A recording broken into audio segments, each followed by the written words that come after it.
Ne aflăm în centrul stațiunii Cervinia.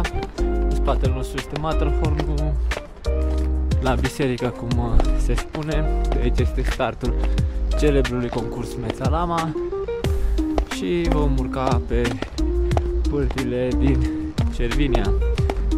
Suntem pe 14 noiembrie. Zăpada încă nu a venit nici aici, dar eu sper că vom găsi suficientă zăpadă cât să ne bucurăm de acești munți frumoși. La baza pârtilor încă nu este zăpadă.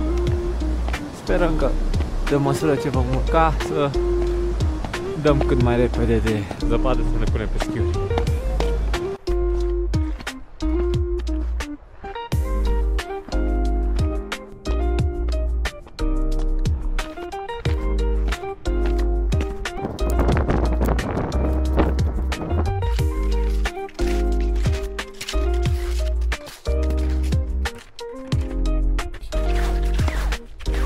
Am ajuns la iarnă, la zăpadă. Am ajuns pe pârtii.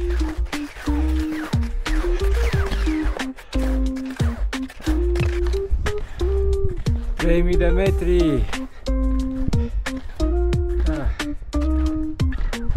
După 3 ore de somn, la 12 fix, după 00.